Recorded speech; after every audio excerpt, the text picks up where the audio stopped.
मृत्यु के बाद आत्मा कहाँ जाती है?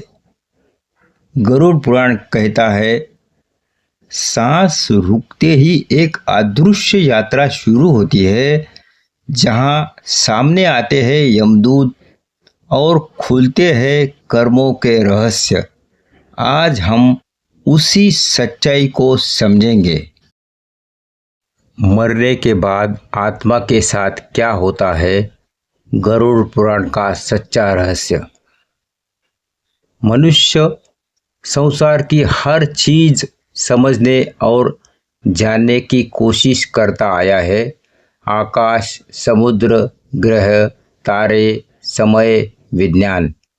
लेकिन एक रहस्य ऐसा है जिसे आज तक कोई विज्ञान पूरी तरह नहीं समझ पाया है, और वह है मृत्यु। हर परंपरा, हर धर्म और हर संस्कृति में मृत्यु को एक रहस्यमय द्वार माना गया है। एक ऐसा द्वार जो इस दुनिया से दूसरी दुनिया का मार्ग खोलता है। लेकिन गरुड़ पुराण वह ग्रंथ है जिसने मृत्यु को सिर्फ दार्शनिक रूप से नहीं, बल्कि एक वास्तविक, क्रमबद्ध, विस्तृत यात्रा के रूप में समझाया है। कहा जाता है, गरुड़ पुराण मृत्यु का दर्पण है। जिसने इसे समझ लिया, उसने जीवन को भी समझ लिया। आज हम उसी दर्पण में झांकने वाले हैं। गरुड़ पुराण के अनुसार मृत्यु एक अचानक घटना नहीं है, यह एक क्रमिक प्रक्रिया है। मृत्यु के 2 से 4 सेकंड बाद, जिसे हम मृत्यु मानते हैं, आंखें बंद, नाड़ी बंद, सांस रुकना, वह केवल शरीर का रुकना है। परंतु चेतना उस समय भी सक्रिय रहती है। गरुड़ पुराण कहता है, प्राण शरीर से धीरे धीरे अलग होते हैं। इसी दौरान आत्मा अपने शरीर को ऊपर से देखना शुरू करती है। वह अपने मृत्यु को देखती है, अपने परिवार को देखती है, अपने चारों ओर के माहौल को देखती है। उसकी अनुभूति कुछ इस प्रकार होती है, यह मेरा शरीर है, मैं यहाँ हूँ, पर कोई मुझे देख नहीं रहा। मैं बोलना चाहता हूँ, पर आवाज़ नहीं निकल रही। मानो 2 दुनिया के बीच लटका हुआ व्यक्ति। गरुड़ पुराण कहता है कि मृत्यु के बाद मनुष्य की चेतना अचानक तेज होती है। जीवन में मनुष्य बहुत सीमित रूप से सोचता है, पर मृत्यु के बाद उसकी समझ, उसका अवलोकन, उसके विचार, सब कुछ तेज हो जाते हैं। उसे अचानक यह एहसास होने लगता है, मैं केवल शरीर नहीं था, शरीर मर चुका है, लेकिन मैं जिसे आत्मा कहा जाता है, वह जीवित है, सक्रिय है, बोधवान है। इस बिंदु पर आत्मा को अपने जीवन के अंत होने का पहला अनुभव होता है। गरुड़ पुराण में लिखा है कि मृत्यु के तुरंत बाद आत्मा अपने परिवार को देख सकती है। जब परिवार रोता है, शोक करता है, व्याकुल होता है, आत्मा यह सब महसूस करती है।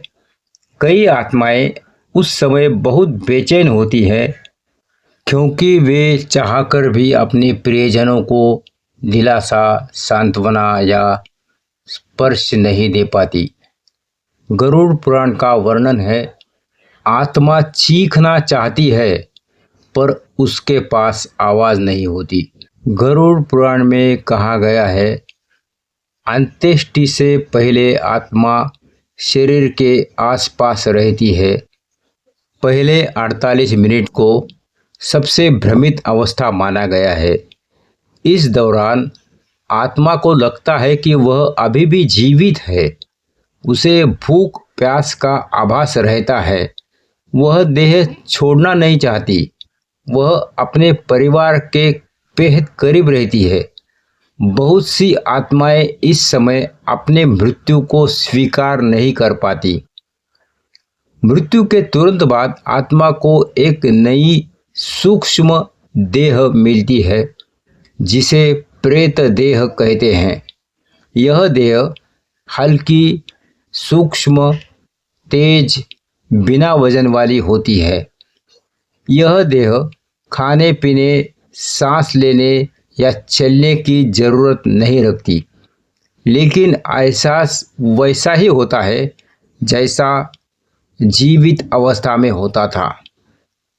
गरुड़ पुराण का सबसे महत्वपूर्ण वर्णन यहीं से शुरू होता है। मृत्यु के तुरंत बाद आत्मा के पास दिखते हैं दो प्रकार के दूत। एक देवदूत शांत प्रकाशमय, जो उन आत्माओं के पास आते हैं जिनका जीवन धर्ममय, सत्यपूर्ण, अहिंसक, दया भाव, सेवा, भक्ति से भरा होता है। उनका रूप अत्यंत सौम्य प्रकाश से भरा हुआ बताया गया है। दूसरा यमदूत, ये उन आत्माओं के पास आते हैं जिन्होंने हिंसा, छल, धोखा, परिवार को कष्ट, निर्दयता, लोभ, अनाचार किए हो। उनका रूप गरुड़ पुराण में अत्यंत विशाल, भयभीत करने वाला, काला, दहाड़ता हुआ वर्णित है। लेकिन ध्यान रहे, वे बुरे नहीं होते, वे केवल अपने कर्तव्य का पालन करते हैं। कहते हैं जिस पल यमदूत या देवदूत आते हैं, आत्मा को तुरंत समझ आ जाता है कि उसके जीवन का फल कैसा है। यह क्षण अत्यंत निर्णायक होता है।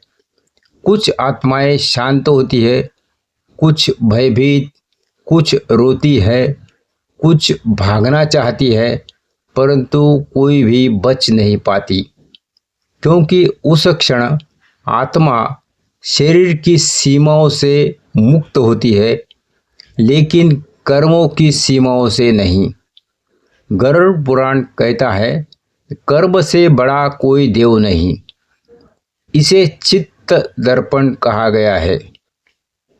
गरुड़ पुराण के अनुसार मृत्यु के लगभग 3.5 घंटे के बाद आत्मा अपने पूरे जीवन को एक फ्लैश में देखती है।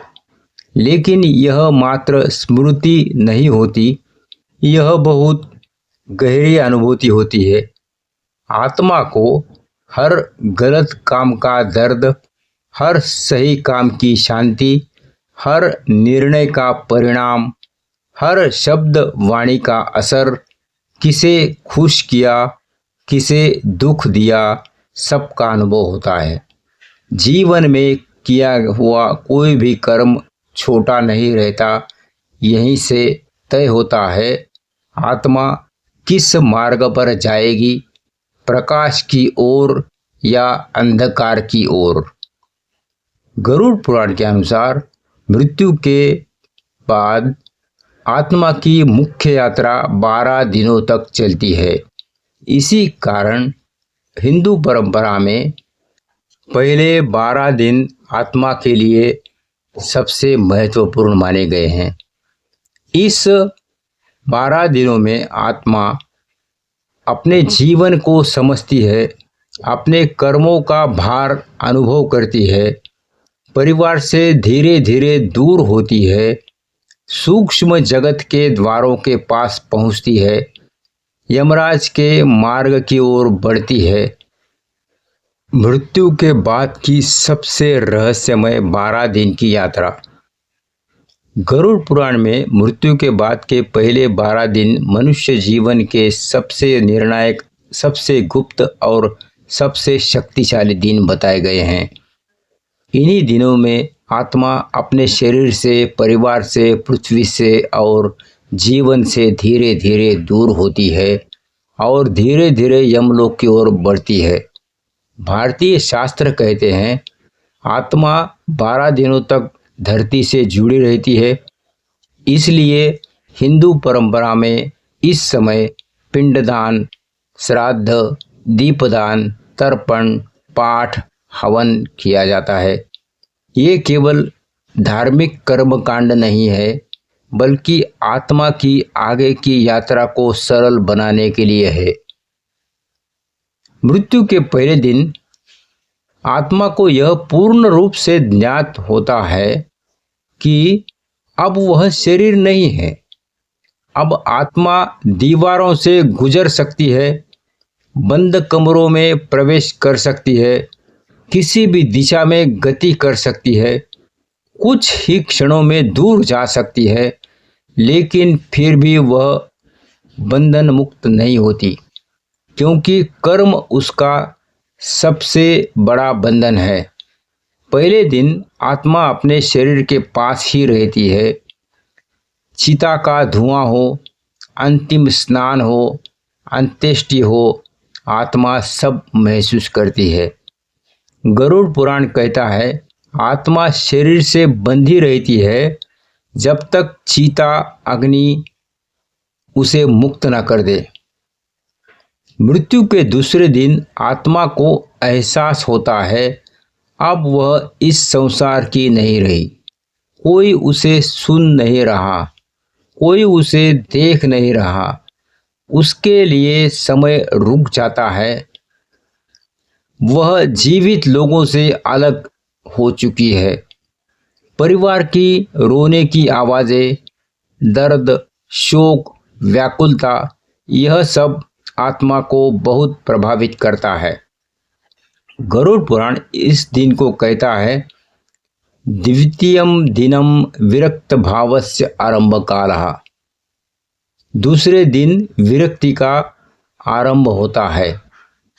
आत्मा अब धीरे धीरे समझने लगती है कि उसकी यात्रा पृथ्वी पर नहीं, कहीं और जा रही है। गरुड़ पुराण के अनुसार तीसरे दिन से आत्मा का सूक्ष्म संसार से संपर्क शुरू हो जाता है। यहाँ आत्मा देख सकती है अन्य प्रेतात्माएं, सूक्ष्म जीव, अदृश्य ऊर्जा, यमलोक की ओर जाने वाले मार्ग, देवदूत, यमदूत, अपने पूर्वजों के संकेत। यह संसार मनुष्य के लिए अदृश्य है, लेकिन आत्मा के लिए बिल्कुल स्पष्ट। तीसरे दिन क्या होता है? तीसरे दिन आत्मा को अपने कर्मों का वजन महसूस होने लगता है। इच्छाएं, वासनाएं, डर, गुस्सा, लालच, सब सूक्ष्म रूप में आत्मा के साथ जुड़े होते हैं। चौथा, पांचवा, छठा दिन, ये दिन आत्मा की सबसे भ्रमित अवस्था होते हैं।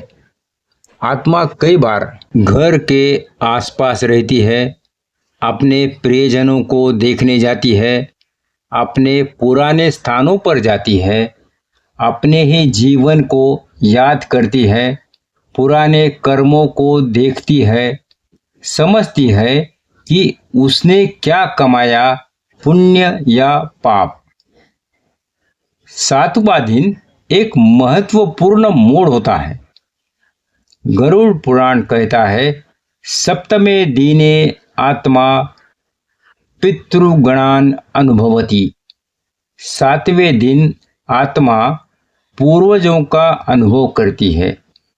इसीलिए सातवें दिन सप्तमी श्राद्ध का महत्व माना जाता है। 8वें से 12वें दिन यमलोक की यात्रा की तैयारी होती है। यहाँ से आत्मा धीरे धीरे पृथ्वी के बंधन से मुक्त होती है। उसके आसपास एक नया संसार खुलता है, जहाँ समय, दिशा, दूरी सब अलग नियमों से चलता है। आत्मा यहाँ अनुभव करती है गति का बढ़ाना। सूक्ष्म देह बहुत तेज गति से चल सकती है। स्थान परिवर्तन एक क्षण में जहां चाहे कुछ क्षण में पहुंच सकती है। अतीत के दृश्य आत्मा अपने पुराने जीवन के दृश्य देख सकती है। अपने कर्मों का बोध, हर पुण्य और पाप की ऊर्जा महसूस होती है। पृथ्वी से धीरे धीरे अलगाव। आत्मा अब परिवार के बीच नहीं टिकती। 8वें से 10वें दिन तक यह चरण आत्मा के लिए तटस्थ चरण है। न खत्म होने वाला सुख, न खत्म होने वाला दुख, बस समझने और अनुभव करने का समय। 11वां दिन पिंड का महत्व। 11वें दिन पिंडदान का महत्व इसलिए है क्योंकि इसी दिन आत्मा अपनी सूक्ष्म देह स्थिर करती है, उसे ऊर्जा मिलती है, यम मार्ग पर चलने की शक्ति मिलती है।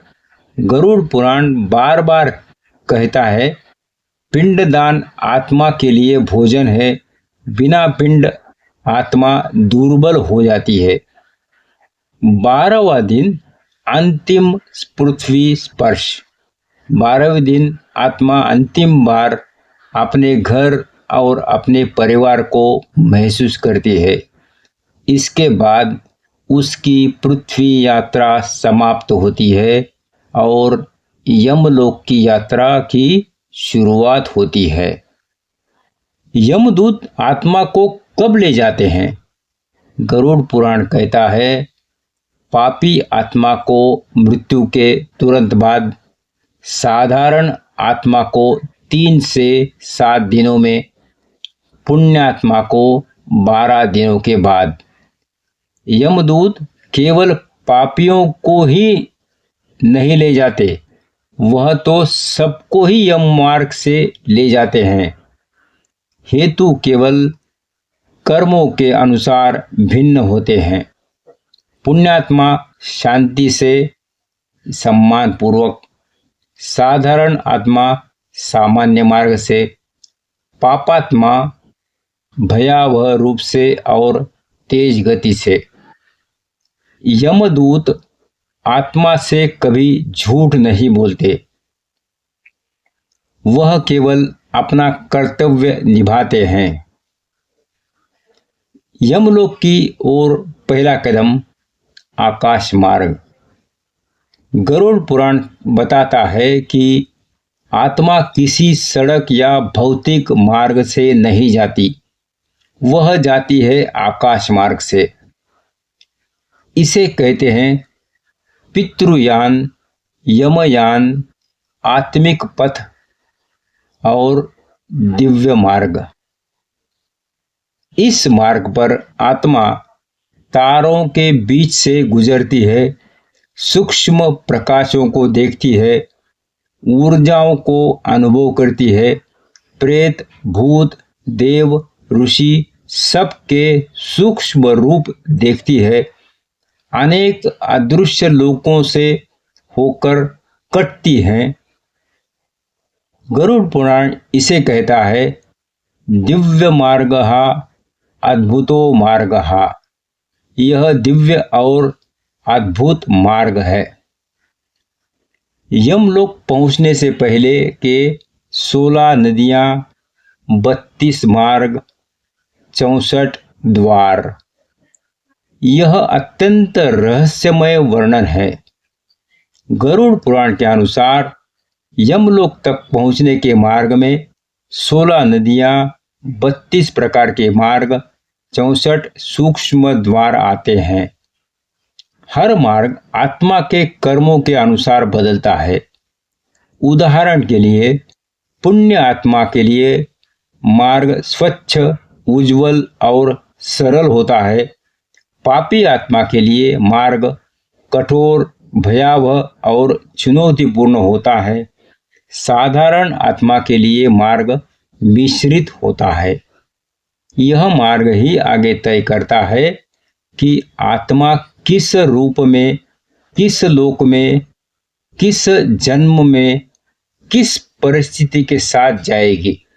दोस्तों, आप सुनते हैं आत्मा के रहस्यमय सफर का अगला चरण।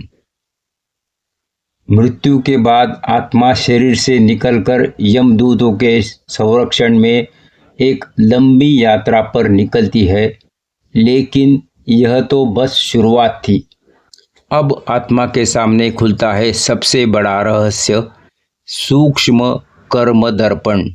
गरुड़ पुराण कहता है कि जब आत्मा शरीर छोड़ देती है तब उसके सूक्ष्म शरीर में एक दर्पण सक्रिय होता है जिसे कर्म दर्पण कहते हैं। यह दर्पण साधारण नहीं है।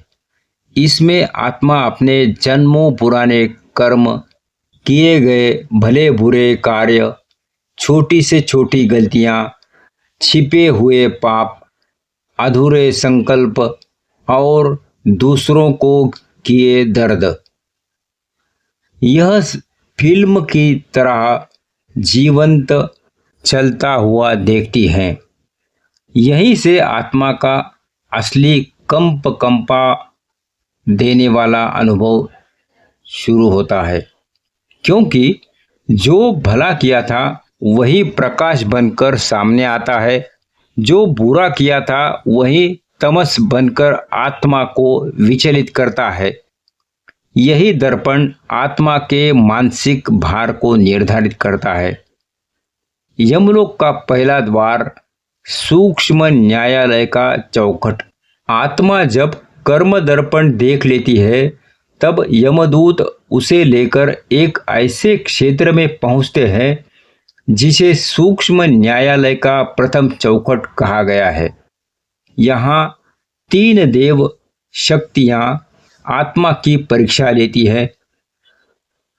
एक, चित्रगुप्त का दूत विनेयक। 2, कर्म लेखक सुमंत। 3, धर्मसेन।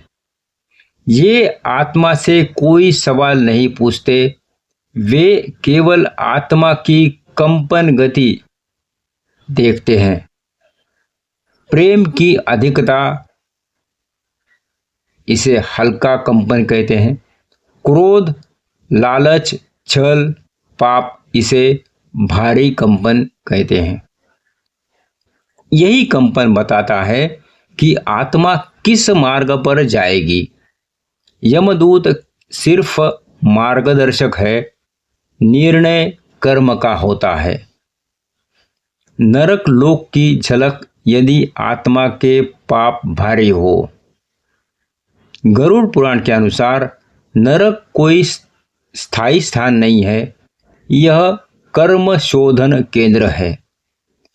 पाप भारी होते ही आत्मा एक भयावह कंपन महसूस करती है, जैसे भारी बोझ, सीने पर दबाव, आंखों के आगे अंधेरा, कानों में गूंज, मन में डर।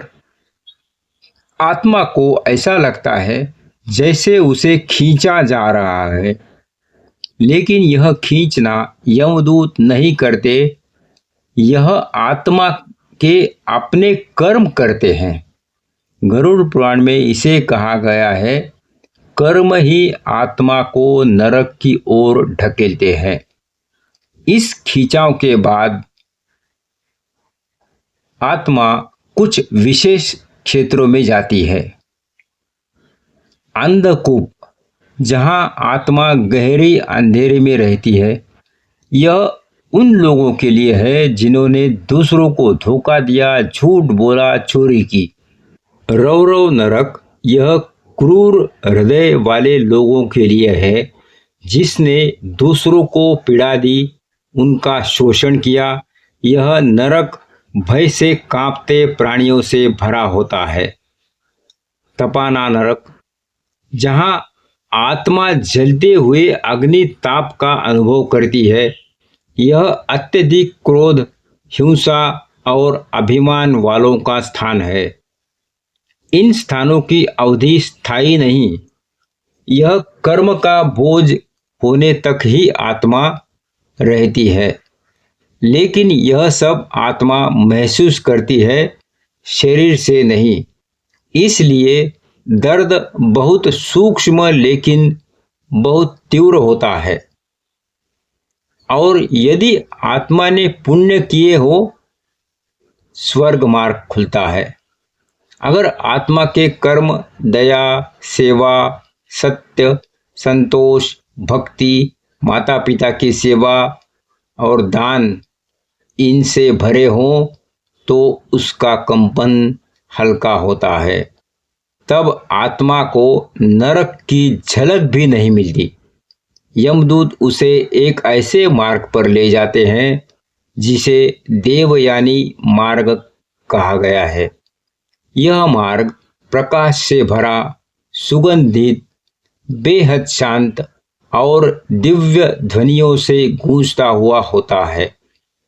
इसके आगे आत्मा चित्रगुप्त के मूल द्वार में पहुंची है, जहां एक दिव्य ऊर्जा उसका स्वागत करती है। स्वर्ग के 7 स्तर। गरुड़ पुराण का आश्चर्यजनक रहस्य। गरुड़ पुराण के अनुसार स्वर्ग 7 स्तरों में विभाजित है।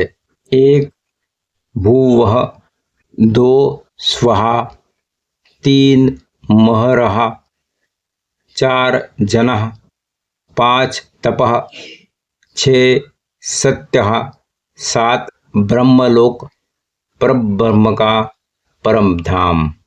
माँ अपने पुण्य के अनुसार किसी एक स्तर में प्रवेश करती हैं। यहाँ आत्मा अपने परिजनों से मिल सकती है, प्रकाशमान शरीर में रहती है, बिना आवश्यकता के भोजन करती है, दुखों से मुक्त होती है, बेहद हर्षित भाव से रहती है। लेकिन याद रखिए, स्वर्ग स्थायी नहीं है। पुण्य खत्म, आत्मा फिर जन्म लेती है। पुनर्जन्म का कारण आत्मा क्यों लौट आती है? गरुड़ पुराण कहता है, जब तक आत्मा का कर्म शून्य नहीं, तब तक जन्म मरण का चक्र जारी रहता है। आत्मा फिर 3 कारणों में से किसी एक से पुनर्जन्म लेती है। 1 अधूरे कर्म, 2 अधूरी इच्छा है, 3 किसी से लिया हुआ दूसरों के कर्म का ऋण। यही कारण है कि परिवार वही मिल जाते हैं जो आपको चोट पहुंचा गया, वही आपका परीक्षण बनकर आता है। जिसने आपको प्रेम दिया वही आपका सहारा बनकर जन्म लेता है। जिसके साथ कोई अधूरा रिश्ता था वही फिर जुड़ जाता है। जीवन में मिलने वाले हर व्यक्ति का गहरा पुनर्जन्म संबंध होता है। आत्मा का विराम स्थान पितृलोक। सबसे बड़ा रहस्य। मृत्यु के बाद आत्मा सीधे स्वर्ग या नरक नहीं जाती। बहुत सी आत्माएं पहले पितृलोक में प्रतीक्षा करती है। यह स्थान शांत, स्वर्ग से नीचे, नरक से ऊपर होता है। यहाँ आत्माएं अपने परिवार वालों की प्रतीक्षा करती है और पितरों के रूप में रहती हैं। यही कारण है श्राद्ध, पितृदोष, पितृ आशीर्वाद, सपनों में पितरों का आना सबका महत्व है। पितृलोक का जीवन तब तक चलता है जब तक आत्मा अगले जन्म के लिए तैयार न हो जाए। नया शरीर चुनने की प्रक्रिया। आत्मा खुद तय करती है क्या बनेगी। गरुड़ पुराण के अनुसार जब आत्मा का कर्म संतुलन तैयार हो जाता है, तब आत्मा को दिखाया जाता है कौन सा परिवार, कौन सा देश, कौन सा जीवन, किस तरह का शरीर, किस प्रकार का संघर्ष, क्या सीखने के अवसर, यह आत्मा खुद चुनती है। आपने सही सुना, आत्मा अपना अगला जीवन स्वयं निर्धारित करती है, क्योंकि उसे पता होता है कि कौन सा जन्म उसके ऋण संतुलन को खत्म करेगा। इसलिए हमें कभी अपने जन्म, घर, परिवार या हालात को लेकर दुखी नहीं होना चाहिए, क्योंकि हमने ही इन्हें चुना है। अब सवाल होता है, आत्मा नया जन्म लेती कैसे है? काश यही समाप्त होता, लेकिन इसका भी एक और ऊंचा रहस्य है। आत्मा के लिए नया जीवन चुनने की दिव्य प्रक्रिया। जब आत्मा अपने पुराने कर्मों का बोझ समझ लेती है और पुनर्जन्म का समय आ जाता है, तब उसे दिखाया जाता है कौन सा परिवार, कौन सी परिस्थितियां, किस माता पिता के घर, किस समाज में कितना सुख, कितना दुख, कौन सी परीक्षाएं, कौन से अवसर, कौन सा उद्देश्य। आत्मा इन सभी को देखकर स्वयं स्वीकृति देती है। गरुड़ पुराण कहता है, आत्मा अपने जन्म स्थान को अपने कर्मों के अनुसार स्वयं स्वीकार करती है। यही कारण है कि हम जिस परिवार में पैदा होते हैं वह किसी संयोग से नहीं होता है, बल्कि यह परिपूर्ण योजना है। माता पिता का मिलन आत्मा के लिए द्वार खुलता है। गरुड़ पुराण के अनुसार गर्भधारण का क्षण केवल जैविक घटना नहीं है, बल्कि एक आकाशीय क्षण है। इस क्षण में 3 शक्तियां सक्रिय होती है। सृष्टि शक्ति, प्रकृति शरीर की रचना शुरू करती है। कर्म शक्ति किस आत्मा का जन्म होगा यह तय करती है। दैव शक्ति समय का निर्धारण करती है। जब ये तीनों एक समान हो जाती है, तभी आत्मा को प्रवेश का आदेश मिलता है। आत्मा गर्भ में कब प्रवेश करती है, यह सबसे गहरा रहस्य है जो गरुड़ पुराण बहुत विस्तार से बताता है। आत्मा गर्भ में तुरंत प्रवेश नहीं करती, वह प्रवेश करती है गर्भधारण के लगभग 16 से 18 घंटे बाद, जब सूक्ष्म रूप में प्राण ऊर्जा पहली बार सक्रिय होती है। उसी समय आत्मा प्रकाश कण के रूप में अत्यंत सूक्ष्म आकार में दिव्य स्पंदन के साथ गर्भ में उतरती है। यह कोई साधारण उतरना नहीं, यह एक दिव्य घटना है। आत्मा को गर्भ में प्रवेश करते ही क्या महसूस होता है? गरुड़ पुराण के अनुसार आत्मा को शुरुआत में अत्यधिक अंधकार, अत्यधिक गर्मी, अत्यधिक संकुचित स्थान और एक प्रकार का दबाव महसूस होता है। आत्मा प्रकाश से बनी होती है, गर्भ अंधकार से। इसलिए आत्मा को प्रवेश के क्षण में एक झटका सा महसूस होता है। पहले 3 महीने आत्मा सिर्फ देखती है। पहले 3 महीनों में आत्मा शरीर को नियंत्रित नहीं करती, बल्कि निरीक्षण करती है। इस दौरान शरीर आकार लेता है, हृदय धड़कने लगता है, मस्तिष्क तरंगे बनती है, नसें आकार लेती है, मन धीरे धीरे बीज रूप में उभरता है। आत्मा केवल साक्षी रहती है। चौथे महीने का सबसे चमत्कारिक रहस्य, गर्भ में आत्मा का जागरण। 4 महीने पूरे होते ही एक अद्भुत घटना होती है। आत्मा स्वयं शरीर पर नियंत्रण ले लेती है। इसे कहा गया है जीवात्म प्रवेश, आत्मा का पूर्ण प्रवेश। इस क्षण बच्चे की पहली चेतना जागती है। आत्मा पहला भाव अनुभव करती है। मन, बुद्धि, अहंकार का बीज सक्रिय होता है। यही कारण है कि गर्भ में बच्चे की पहली हलचल लगभग चौथे महीने में महसूस होती है। 5वें से 7वें महीने तक आत्मा पिछले जन्म को याद करती है। गरुड़ पुराण का यह भाग अविश्वसनीय है।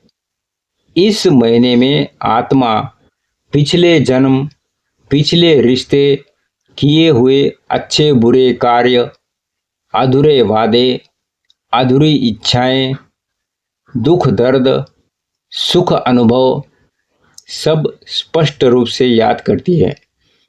आत्मा गर्भ में रहते हुए स्पष्ट समझती है, मुझे किस कारण यह जन्म मिला है। इसलिए कई बच्चों को जन्म के बाद कुछ क्षणों या महीनों तक पिछला जन्म याद रह सकता है। 8वां महीना सबसे रहस्यमय महीना। गरुड़ पुराण का अद्भुत रहस्य। 8वें महीने में आत्मा माँ के प्राणों से जुड़ जाती है। इसलिए कहा जाता है, माता के प्राण और बच्चे के प्राण 8वें महीने में साझा हो जाते हैं। इसी समय गर्भवती महिला को भय, चिंता, अजीब सपने, बेचैनी, छोटी छोटी बातों पर रोना अनुभव हो सकता है, क्योंकि आत्मा की ऊर्जा अत्यधिक सक्रिय रहती है। 9वां महीना आत्मा बाहर आने की तैयारी करती है। 9वां महीना आते ही आत्मा को याद दिलाया जाता है, अब धरती पर अवतरण का समय आ चुका है। आत्मा को इस समय 2 भाव आते हैं, डर, अंधकार से निकलकर प्रकाश में जाना, उत्साह, नया जीवन शुरू करने का। इसी दौरान आत्मा अपने स्वभाव का निर्माण करती है। यदि पिछले जन्म में आत्मा क्रोधी थी, बच्चा चंचल व रोने वाला होता है। शांत थी तो बच्चा शांत, भक्त था तो बच्चा अत्यंत शांत, तपस्वी था तो बच्चा भीतर से स्थिर होता है। जन्म के 10 सेकंड सबसे बड़ा विस्मय होता है। जन्म लेते ही आत्मा अचानक ऊर्जा भूल जाती है, उद्देश्य भूल जाती है, पिछला जन्म भूल जाती है, कर्म का धरोहर छुप जाती है, क्योंकि प्रकृति उसे विस्मरण का आवरण पहनाती है। इसे कहा गया है मोह माया का आवरण, ताकि आत्मा फिर से सीख सके, नए अनुभव जुटा सके और नए कर्म बना सके। जन्म के तुरंत बाद बच्चा क्यों रोता है? आत्मा का पहला संदेश। गरुड़ पुराण के अनुसार नवजात शिशु रोना कोई सामान्य बात नहीं है। जब बच्चा जन्म लेता है तो अचानक आत्मा को 5 चीज़ों का अनुभव होता है: अत्यधिक प्रकाश, अत्यधिक शोर, अत्यधिक ठंड, संवेदी झटका, पिछले जन्मों का अचानक विस्मरण। इसी झटके को आत्मा रोने के माध्यम से व्यक्त करती है। आत्मा के लिए यह परिवर्तन स्वर्गीय सूक्ष्मता से भौतिक स्थूलता में आने जैसा है। इसलिए जन्म का पहला रोना आत्मा का अभिव्यक्तिकरण है। जन्मजात प्रतिभा क्यों होती है? कारण संस्कारों का भंडार। कई बच्चे जन्म लेते ही कुछ विशेष चीज़ें पसंद करते हैं, किसी भाषा के शब्द पहचान लेते हैं, संगीत से जुड़ जाते हैं, गणित, कला, नृत्य में सहज लगते हैं। इसे कहते हैं पूर्व जन्म संस्कार। आत्मा अपने पिछले जन्म के अनुभवों, ज्ञान, अभ्यास और स्मृतियों के बीज लेकर आती है। ये बीज जैसे ही नए शरीर में अनुकूल ऊर्जा पाते हैं, वही प्रतिभा बनकर उभरते हैं। इसलिए कुछ लोग जन्म से ही विलक्षण होते हैं। क्यों कुछ लोग अल्पायु होते हैं? जीवन की अवधि किसने तय की? गरुड़ पुराण कहता है, आयुष्य जन्म से पहले ही तय हो जाता है। इसका निर्धारण 3 बातों से होता है: अधूरे कर्म, कर्म ऋण, दुर्घटनाजन्य कर्मफल जो पिछले जन्म से बाकी होते हैं। कुछ आत्माएं छोटे जीवन में किसी को कर्म का फल चुकाती है, अपनी परीक्षा पूरी करती है, अधूरा ऋण खत्म करती है और फिर अगले जन्म की प्रतीक्षा करते हैं। अल्पायु कोई अभिशाप नहीं, बल्कि कर्म चक्र की एक महत्वपूर्ण प्रक्रिया है। क्यों कुछ बच्चे दिव्य, शांत या तेजस्वी दिखते हैं?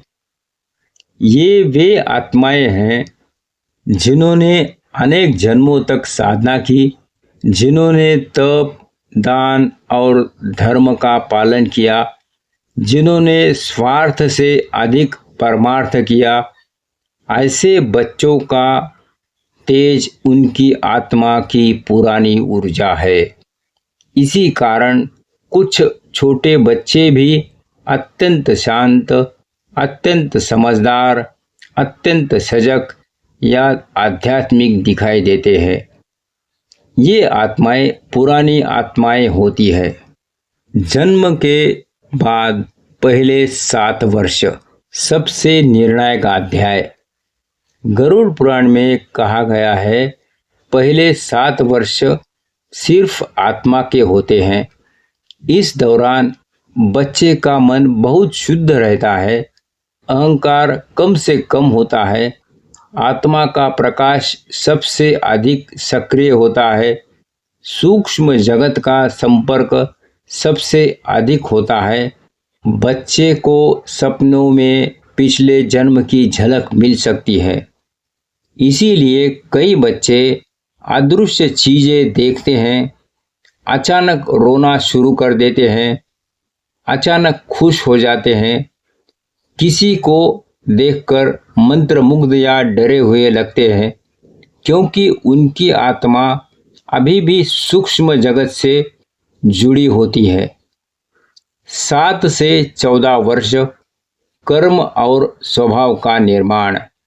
इस अवधि में संस्कार, वातावरण, माता पिता की ऊर्जा, आहार, विद्यालय, संगति सब मिलकर आत्मा के पुराने संस्कारों को नए रूप में ढालने लगते हैं।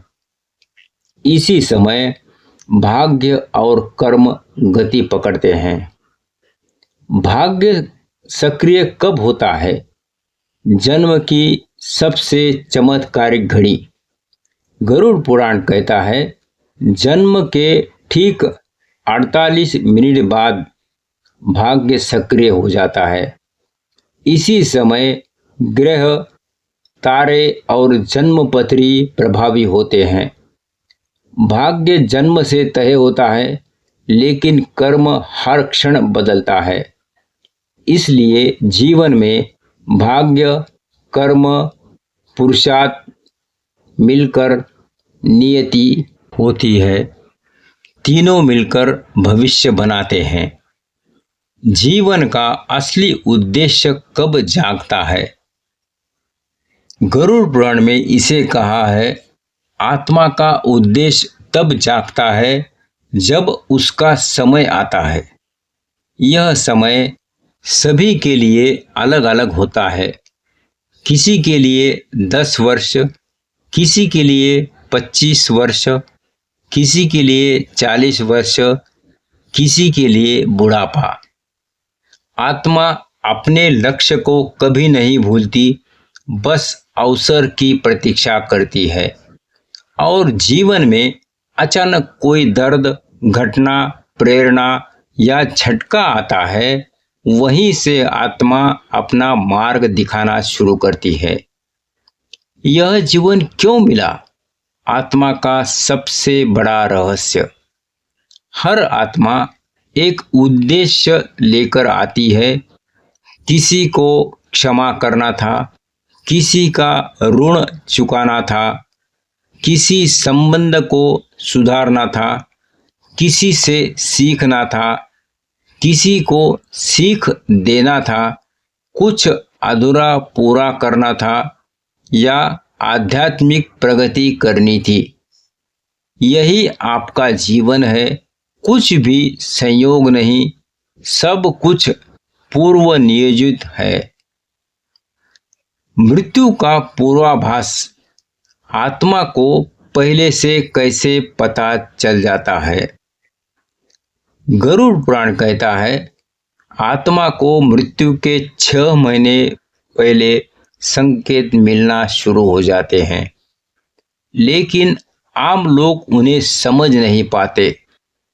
संकेत जैसे जीवन में अचानक शांति, इच्छाओं का धीरे धीरे खत्म हो जाना, प्रिय वस्तुओं से लगाव कम होना, सपनों में पूर्वजों का आना, अचानक आध्यात्मिकता की ओर झुकाव, शरीर के तापमान में बदलाव, चेहरे पर अजीब शांति, यह संकेत बताते हैं कि आत्मा धीरे धीरे अपने घर लौटने के लिए तैयार हो रही है।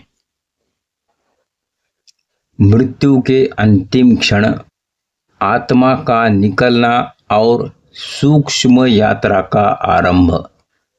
अब हम उस रहस्य में प्रवेश कर रहे हैं जिसे समझना आसान नहीं, लेकिन एक बार जान लिया तो जीवन को देखने का नजरिया पूरी तरह बदल जाता है। मृत्यु के 24 घंटे पहले आत्मा संकेत देना शुरू करती है।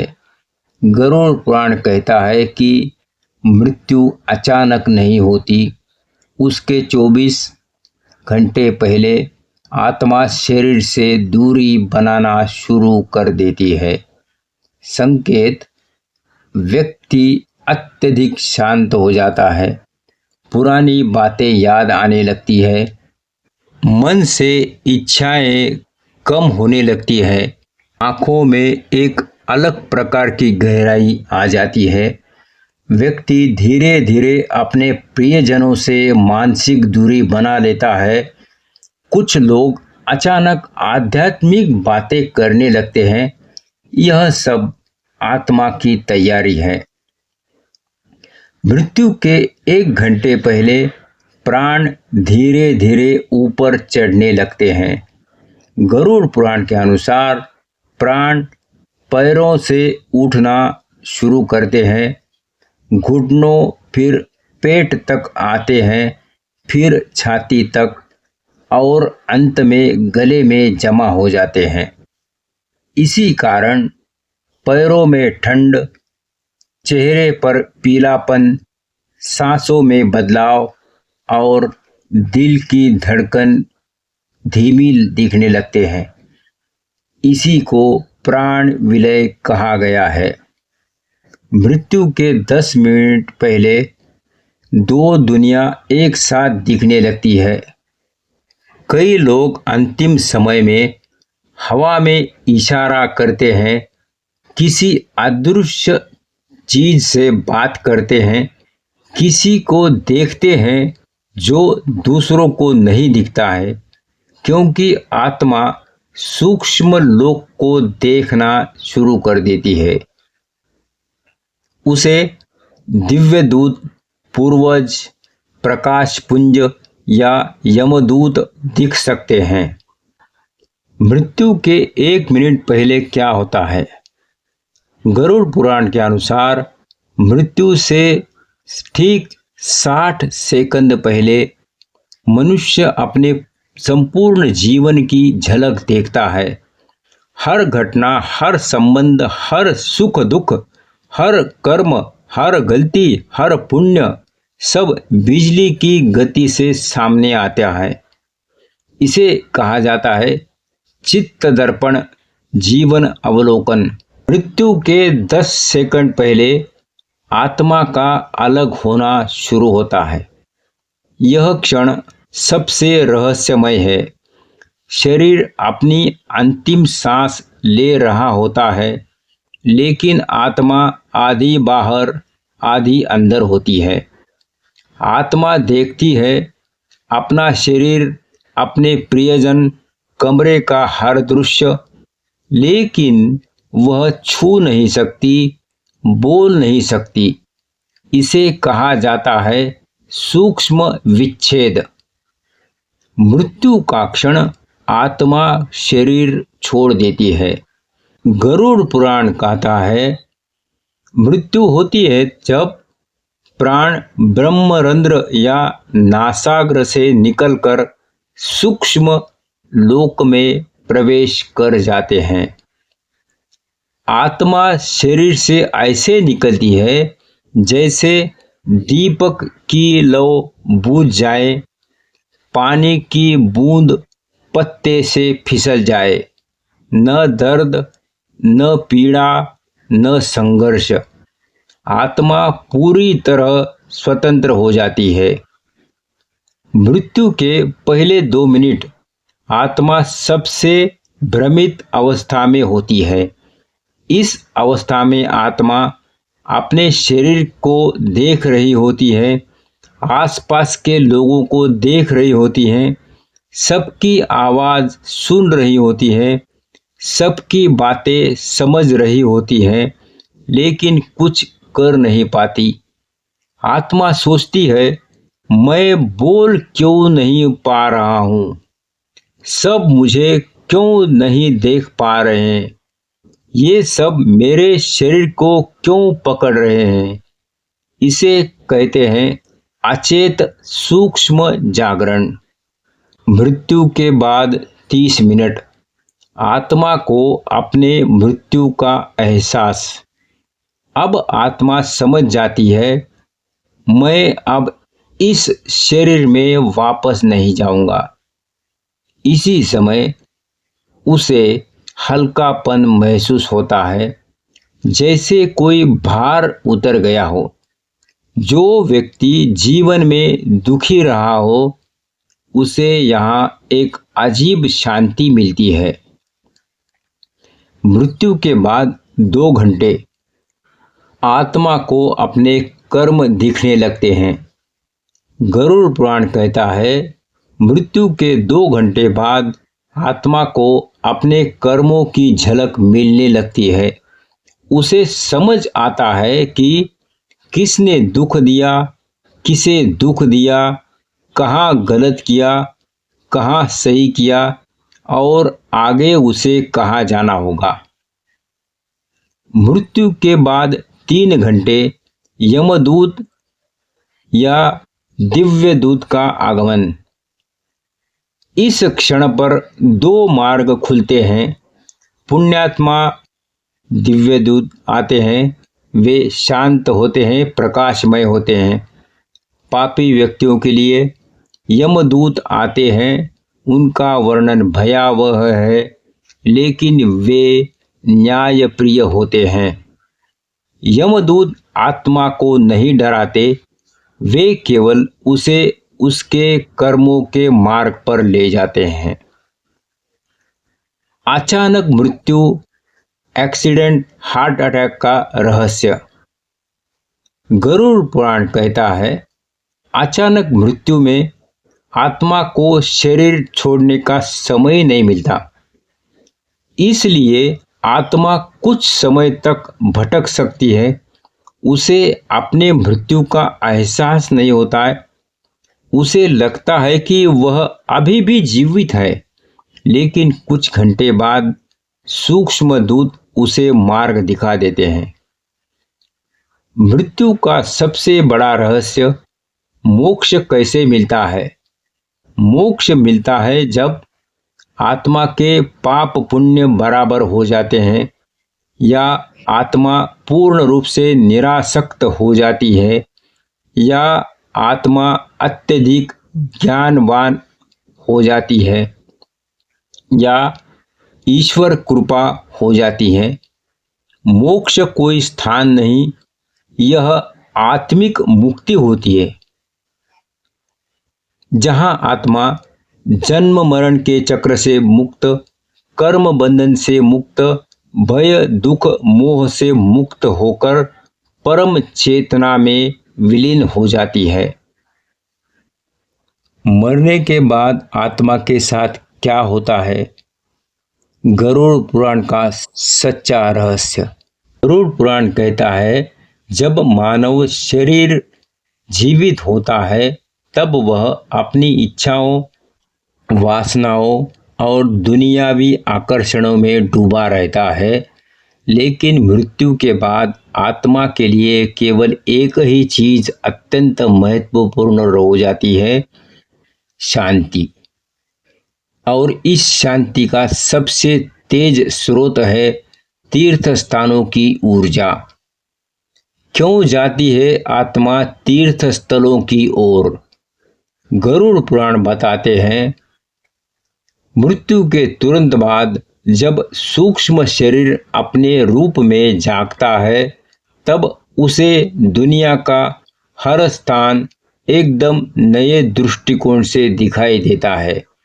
लेकिन कुछ स्थान, कुछ विशेष पवित्र स्थल ऐसी दिव्य तरंगे छोड़ते जाते हैं जिनकी ओर आत्माएं स्वयं खींची चली जाती हैं। इनमें शामिल है काशी, प्रयागराज, पुष्कर, गया, उज्जैन, द्वारका, बद्रीनाथ, केदारनाथ, हरिद्वार, श्रीशैल्यम, त्र्यंबकेश्वर, नैमिषारण्य, पंढरपुर। तीर्थ किन आत्माओं को आकर्षित करता है? गरुड़ पुराण के अनुसार, जिन्हें जीवन में अत्यधिक रुचि रही हो, जिन्होंने धर्म और सत्य का पालन किया हो, जो परोपकार में विश्वास रखते हैं, जो साधारण लेकिन सच्चा जीवन जीते हैं, ऐसी आत्माएं खासकर तीर्थों की पवित्रता को गहराई से महसूस करती हैं।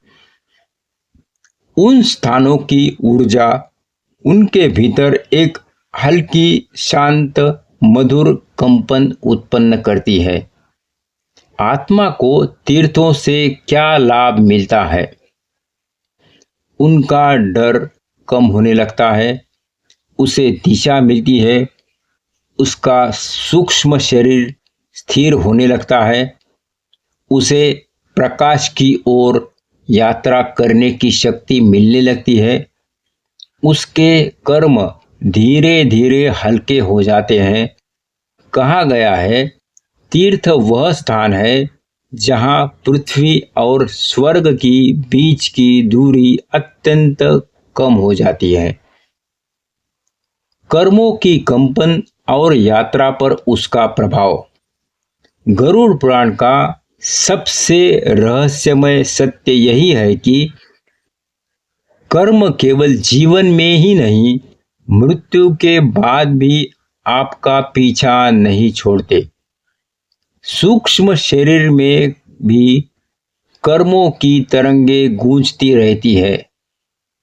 सकारात्मक कर्म कैसे मदद करते हैं? यदि व्यक्ति ने जीवन में दान, सत्य, सेवा, भक्ति, सहानुभूति का पालन किया हो, तो आत्मा की यात्रा में एक प्रकार की हल्कापन उत्पन्न होती है।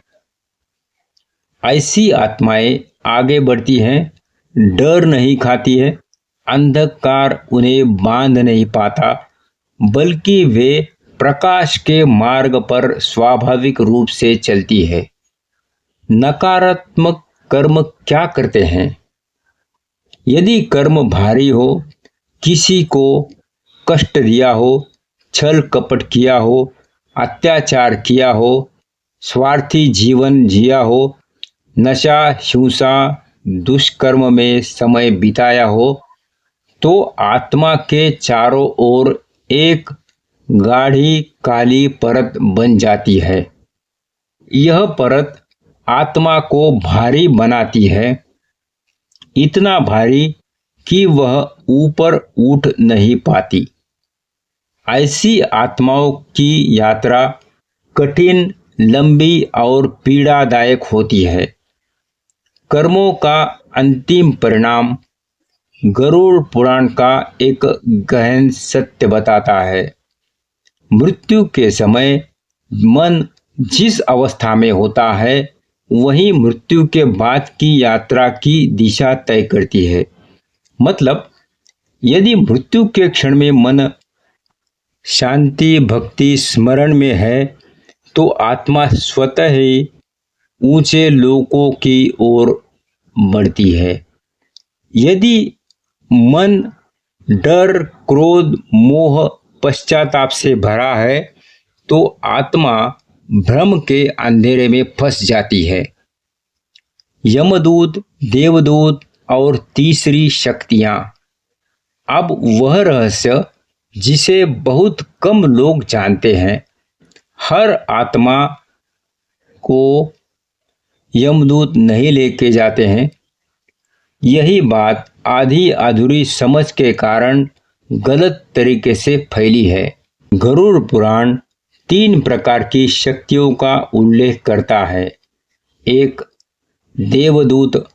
ये उन आत्माओं को लेने आते हैं जिन्होंने धर्म से जीवन जिया हो, जिनकी मृत्यु शांत हो, जिनका हृदय पवित्र हो।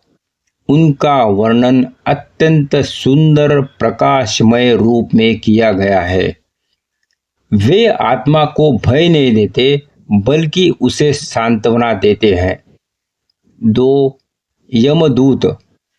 ये उन आत्माओं को लेने आते हैं जिनके पाप भारी हो, जिन्होंने दुष्कर्म किए हो, जिनका जीवन अनियमित, हिंसक या स्वार्थी रहा हो। इनका स्वरूप डरावना इसलिए नहीं कि वे दुष्ट है, बल्कि इसलिए कि वे न्याय का पालन करते हैं। 3, तीसरी शक्ति, पितृगण। यह सबसे रहस्यमयी तथ्य है। कभी कभी विशेष हालात में आत्मा को कोई दूत नहीं लेने आता, बल्कि उसके अपने पूर्वज उसे लेने आते हैं।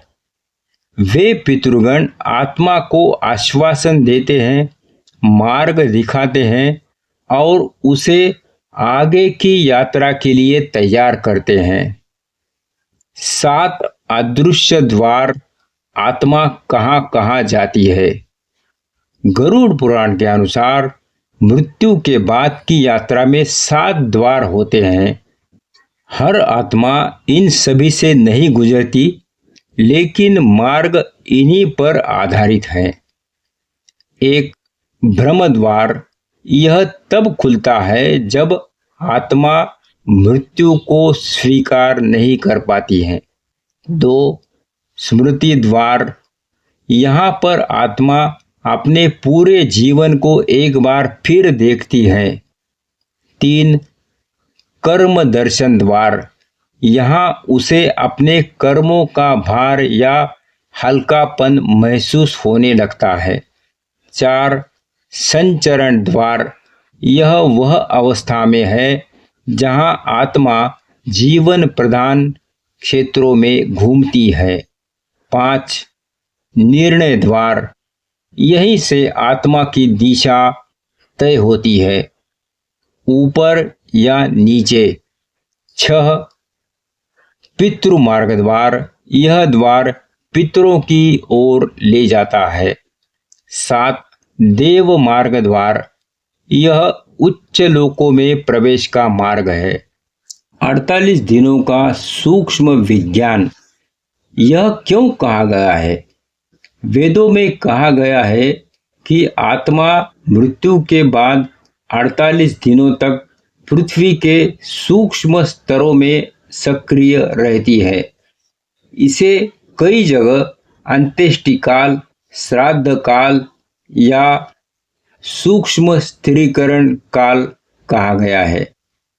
इन 48 दिनों में आत्मा परिवार को महसूस कर सकती है, उनके रोने से व्याकुल हो सकती है, उनके मंत्र जाप पाठ से ऊर्जा प्राप्त कर सकती है, उनके द्वारा किए गए कर्मों से उसके कर्म बदल सकते हैं, उसे दिशा और शक्ति मिलती है।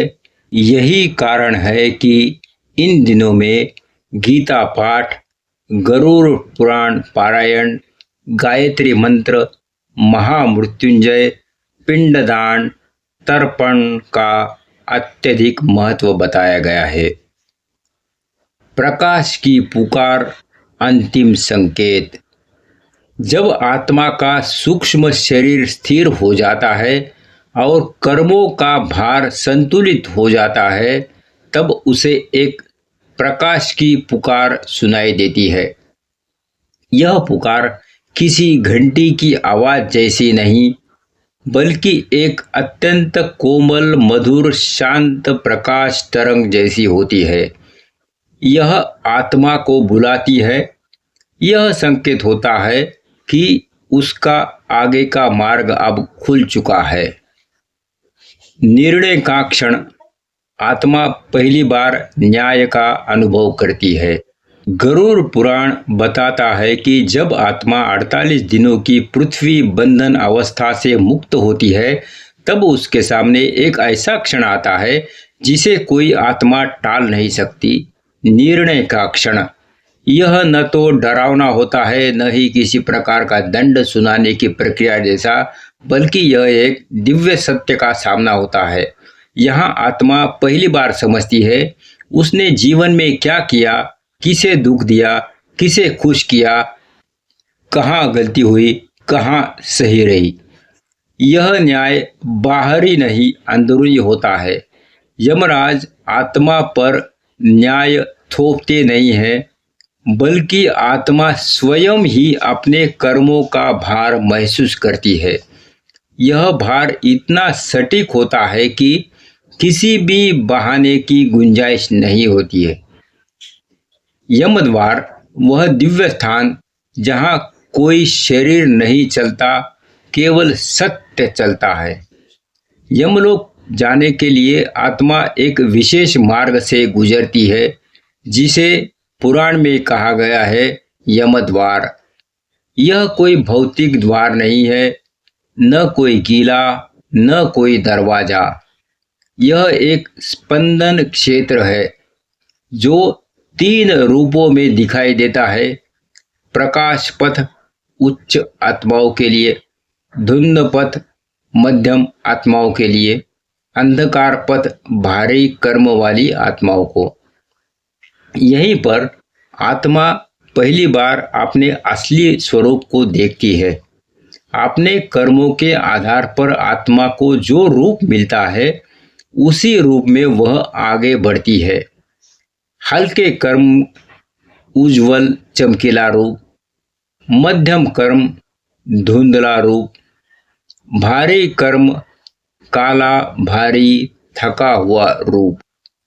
आत्मा का यह रूप उसकी सच्ची पहचान बन जाता है। यमराज कौन है?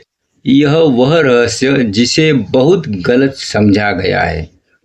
जनसाधारण यमराज को दंड देने वाला मानता है, लेकिन गरुड़ पुराण उनकी असली पहचान बताता है। यमराज न्याय नहीं देते, न्याय केवल दिखाते हैं। यमराज का स्वरूप अत्यंत शांत, गंभीर, दिव्य और विशाल है। उनकी उपस्थिति में आत्मा स्वतः ही सच कहने लगती है। वहां कोई झूठ नहीं बोल सकता। यमराज आत्मा से 3 सवाल पूछते हैं। ये अत्यंत सरल लगते हैं, लेकिन आत्मा को अंदर तक झकझोर देते हैं। 1. क्या तुमने किसी का भला किया? 2. क्या तुमने किसी को अनावश्यक कष्ट दिया? 3. क्या तुमने अपने जीवन का उद्देश्य समझा? ज़्यादातर आत्माएं तीसरे प्रश्न पर मौन हो जाती हैं। स्वर्ग और नरक ये दोनों स्थान एक जैसे क्यों नहीं दिखते? गरुड़ पुराण के अनुसार स्वर्ग और नरक स्थिर स्थान नहीं है, ये कंपन क्षेत्रों से है। जिस आत्मा की तरंगे जहाँ मिलती है उसे वह अनुभव मिलता है। स्वर्ग यहाँ आत्मा को मिलता है अत्यंत हल्कापन, प्रकाश, सुगंध, मधुर ध्वनियाँ, दिव्य पुष्प, अमृत तुल्य ऊर्जा, हर दिशा में शांति। यह कोई आराम की जगह नहीं, बल्कि कर्म संचय और पुनर्जन्म की तैयारी की जगह है। नरक यह अंधेरा नहीं, बल्कि कर्मों का जवाब मिलने का क्षेत्र है। यहाँ आत्मा को वही अनुभव मिलता है जो उसने दूसरों को दिया है। जिसने दूसरों को भय दिया उसे भय का अनुभव, जिसने दूसरों से क्रूरता की उसे वही क्रूरता का एहसास, जिसने भोजन छीना उसे भूख का अनुभव, जिसने अपमान किया उसे अपमानित होने का अनुभव। नरक सजा नहीं, बल्कि अनुभव आधारित सुधार क्षेत्र है। यमराज इसे कहते हैं आत्मा का पुनर्संतुलन। पाप का शोधन। आत्मा कैसे हल्की होती है? जैसे शरीर में बीमारी निकालने के लिए कड़वी दवा दी जाती है, वैसे ही आत्मा के भीतर नकारात्मक कंपन इन स्थानों में निकाले जाते हैं। आत्मा रोती नहीं, आत्मा टूटती नहीं, आत्मा जलती नहीं, बल्कि आत्मा बदले में केवल सीखती है। यमराज इसे कहते हैं दिव्य परिशोधन। इसलिए नरक अंत नहीं, बल्कि आत्मा को फिर से प्रकाश की ओर ले जाने का मार्ग है। कौन सा कर्म किस शरीर में ले जाता है? 1. मनुष्य जन्म, जब आत्मा संतुलित, सीखने योग्य, भक्ति के योग्य होती है। 2. देव योनि, श्रेष्ठ कर्म, दान, सत्य, ज्ञान, सेवा, तप का परिणाम। 3. पशु योनि, क्रोध, हिंसा, लालच, मनुष्य जैसी बुद्धि का दुरुपयोग। 4. पक्षी या जलचर योनि, हल्के पाप, भ्रमित मानसिकता, भयभीत स्वभाव, अस्थिर मन। निम्न योनि, हिंसा, छल कपट, निर्दयता, दूसरों को पीड़ा देना, अति नकारात्मक कर्म। गरुड़ पुराण यह भी कहता है मनुष्य जन्म केवल कर्म नहीं, अनंत पुण्यों का परिणाम है। गरुड़ पुराण के वर्णन में यह अंतिम यात्रा का चरण अत्यंत गूढ़ और सूक्ष्म माना गया है। यह वह अवस्था है जहां आत्मा ने अपने पिछले जीवन के कर्मों का हिसाब चुकता कर लिया है, नरक और स्वर्ग के फलों का अनुभव कर लिया है और अब उसे नए जन्म के लिए तैयार किया जा रहा है। लेकिन पूर्व जन्म कोई तत्काल प्रक्रिया नहीं होती है। यह एक ऊर्जा तंत्र पर आधारित दिव्य विज्ञान है जिसे देवयान, पितृयान मार्गों और कर्म शेषाग्नि कहा गया है। जब आत्मा स्वर्ग के पुण्य भोग समाप्त कर लेती है, गरुड़ पुराण कहता है कि भोग की सीमा निश्चित होती है। जितना पुण्य उतना ही स्वर्ग में समय। यदि पुण्य कम है आत्मा शीघ्र ही नीचे बुला ली जाती है। यदि पुण्य अधिक है, वह दिव्य लोकों में अधिक समय तक आनंद अनुभव करती है, लेकिन अंत में प्रत्येक आत्मा को पृथ्वी पर लौटना ही है, क्योंकि मोक्ष की यात्रा पृथ्वी को छोड़कर नहीं, यहीं रहकर पूरी की जाती है। पुनर्जन्म का आदेश। जब आत्मा के कर्मों का खाता खाली हो जाता है, यमदूत नहीं बल्कि देवदूत उसे एक प्रकाश धारा के पास ले जाते हैं, जिसे सूक्ष्म ऊर्जा धारा कहा गया है। यह धारा सीधे उस गर्भ तक जाती है जिसमें वह जन्म लेने वाली है। यह प्रक्रिया स्वतः नहीं होती, इसके पीछे 3 मुख्य नियम काम करते हैं। पिछले जन्म के अधूरे संस्कार, जो इच्छाएं पूरी नहीं हुई, जो स्वप्न आधे रह गए हैं, जो भय अब भी भीतर बसा है, उन्हीं के अनुरूप नया जन्म मिलता है। कर्म संतुलन। दान किया वह धनवान घर में जन्म लेता है, जिसने अत्याचार किए वह कठिन परिस्थितियों में जन्म पाता है, जिसने किसी का भोजन छीना वह भूख से जुड़ी कठिनाइयों वाले परिवार में जन्म लेता है। गुरु योग और मोक्ष योग।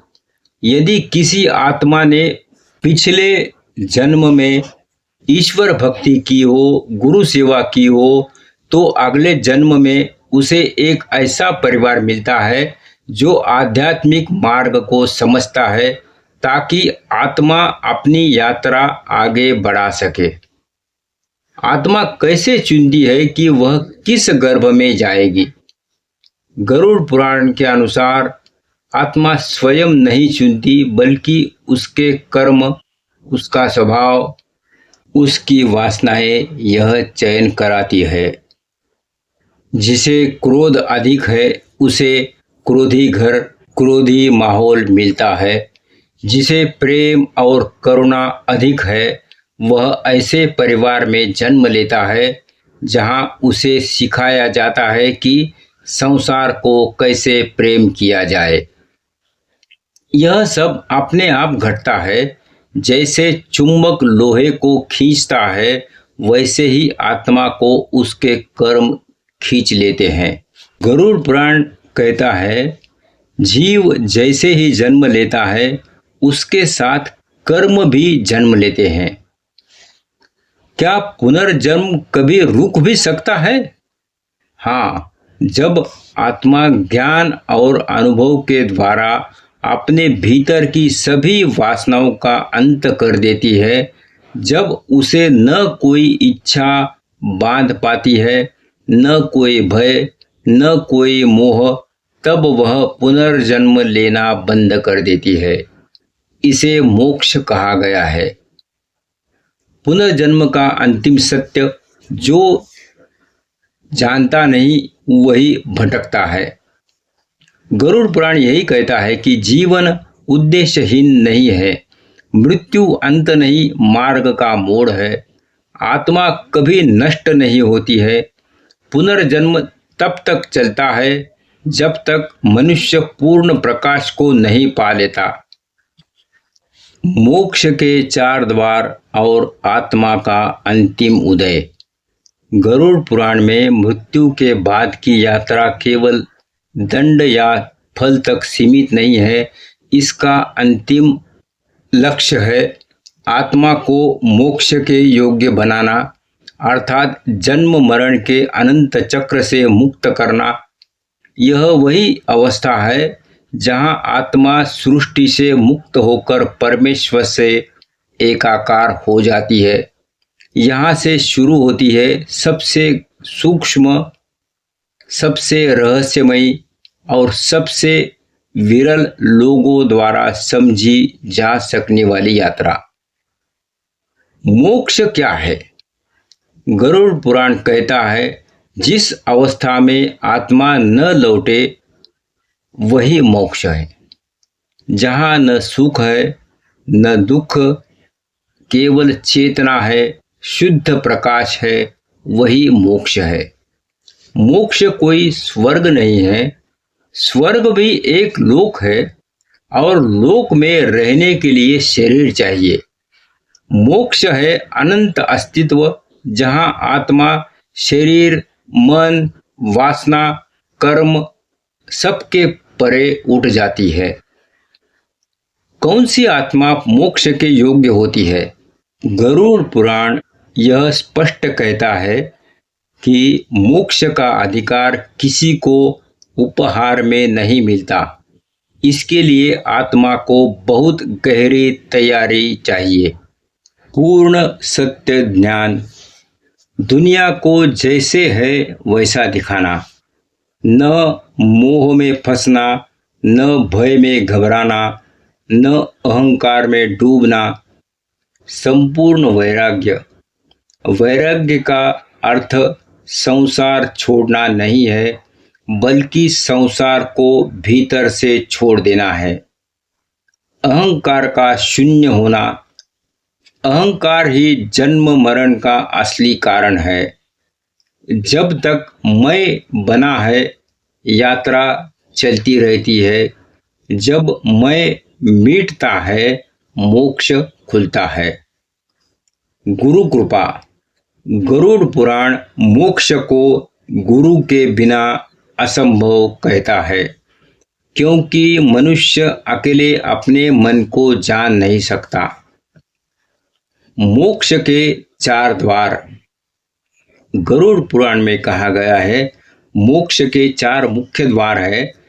इनमें से किसी एक का पूर्ण विकास भी आत्मा को मोक्ष पथ पर ले जाता है।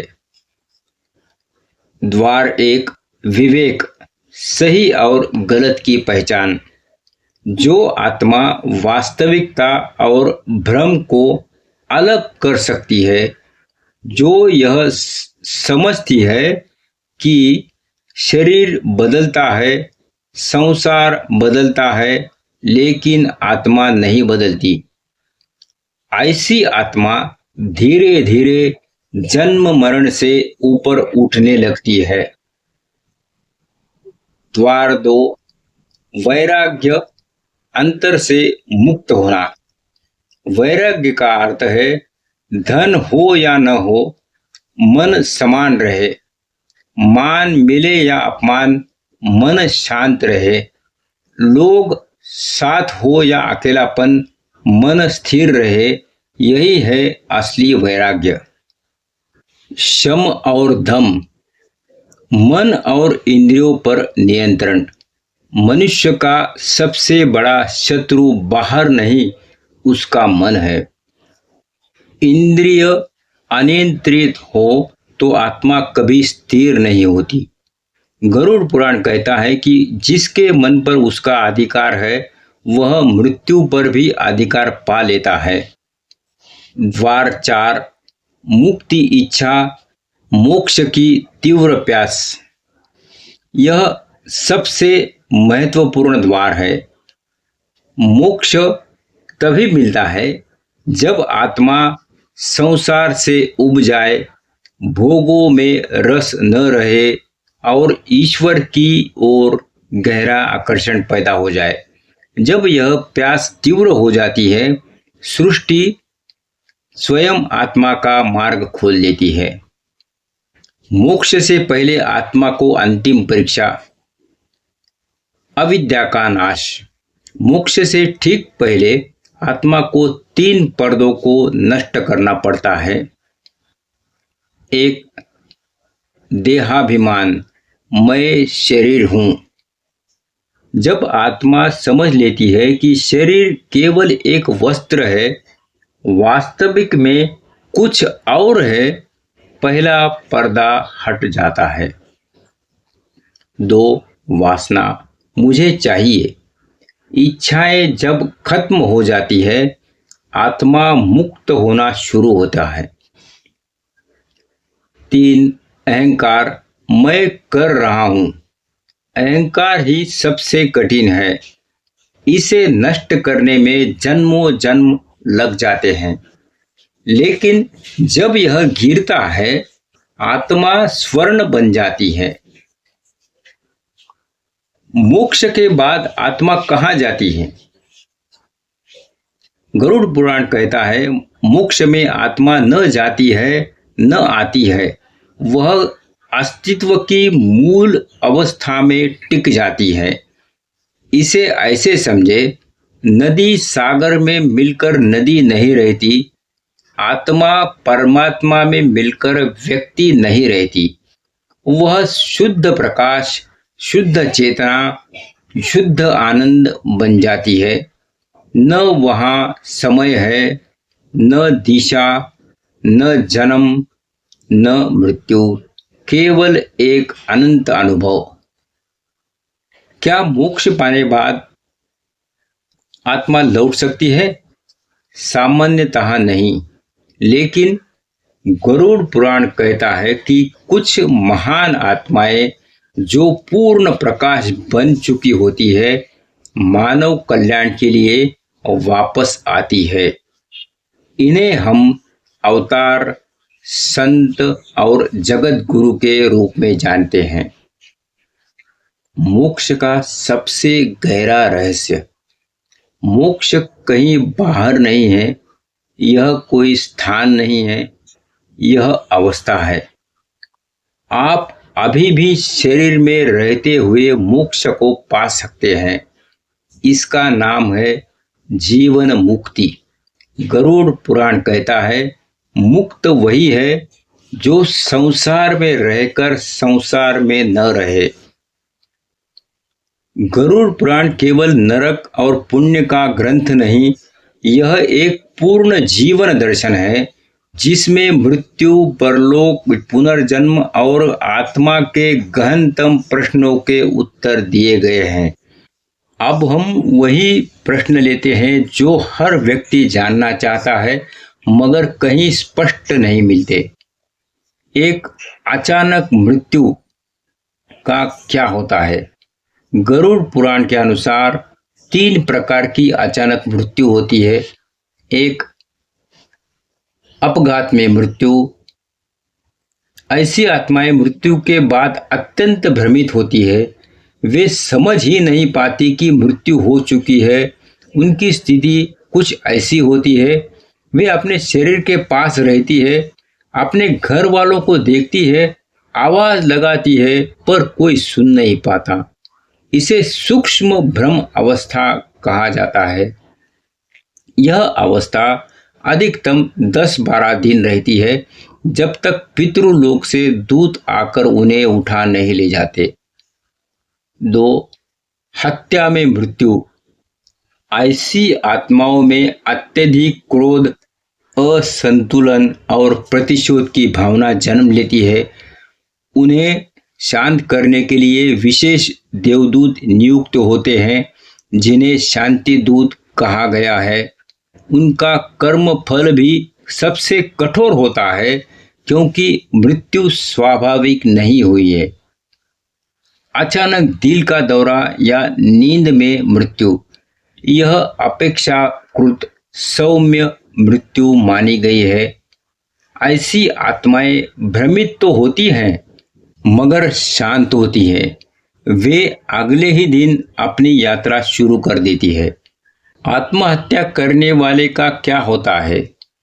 गरुड़ पुराण आत्महत्या को सबसे बड़ी भूल मानता है क्योंकि व्यक्ति अपने कर्म चक्र को बीच में छोड़ देता है। वह पीड़ा से नहीं बचता बल्कि उसी पीड़ा को कई गुना लेकर अगले जन्म में आता है।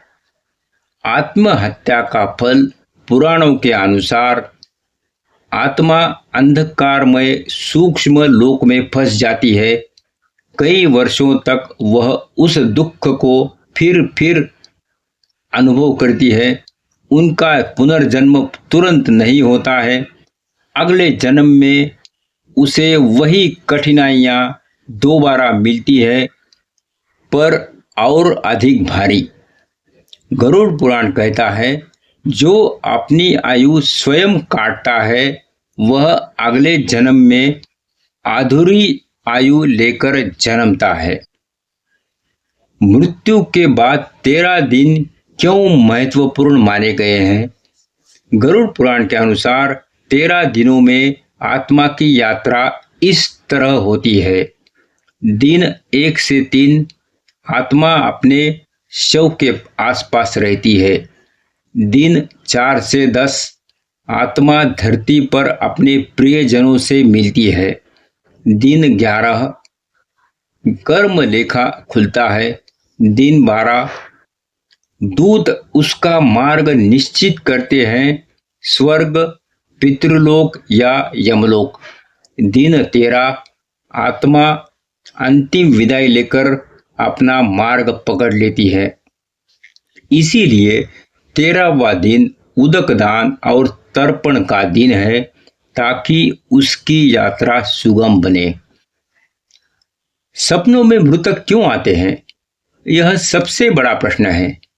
गरुड़ पुराण, ब्रह्म वैवर्त पुराण और आत्मविद्या, इन तीनों में इसका उल्लेख मिलता है। मृतक सपने में आते हैं जब उन्हें तर्पण या श्राद्ध की आवश्यकता हो, वे कोई संदेश देना चाहते हो, वे अपनी अधूरी इच्छा बताना चाहे, वे बताते हैं कि वे शांति में हैं या नहीं। संकेतों की व्याख्या: यदि मृतक हंसते हुए साफ कपड़ों में दिखे तो शांति। यदि मृतक रोते हुए या गंदे कपड़ों में दिखे, तर्पण की आवश्यकता। यदि मृतक कुछ मांगे, वह प्रतीक होता है, सीधा अर्थ नहीं। सपनों में संपर्क बहुत सूक्ष्म होता है, यह केवल रक्त संबंधित आत्माओं में होता है। क्या मृत आत्माएं हमारे घर में रहती हैं?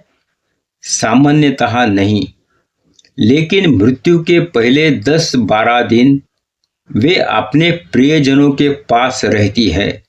इसके बाद केवल वे आत्माएं आती है जिनकी इच्छाएं अधूरी है, जिन्हें मुक्त नहीं किया गया, जिनका श्राद्ध नहीं हुआ, जिनके परिवारजन उन्हें लगातार याद करके बांधते रहते हैं।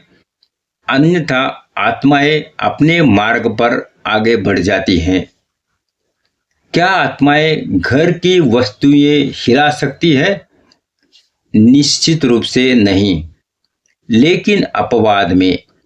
यदि आत्मा अत्यधिक प्रबल, अस्थिर या क्रुद्ध हो, कुछ मिनटों के लिए ऊर्जा संचय बनता है।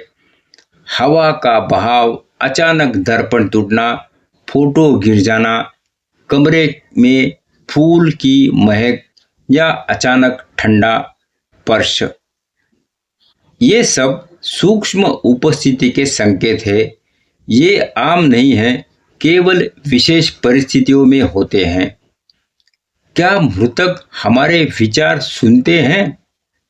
हाँ, पहले 10-12 दिनों तक वे सब सुनते हैं। इसके बाद केवल गहरी भावनात्मक पुकारे, प्रार्थनाएं और तर्पण का स्मरण उन तक पहुंचता है।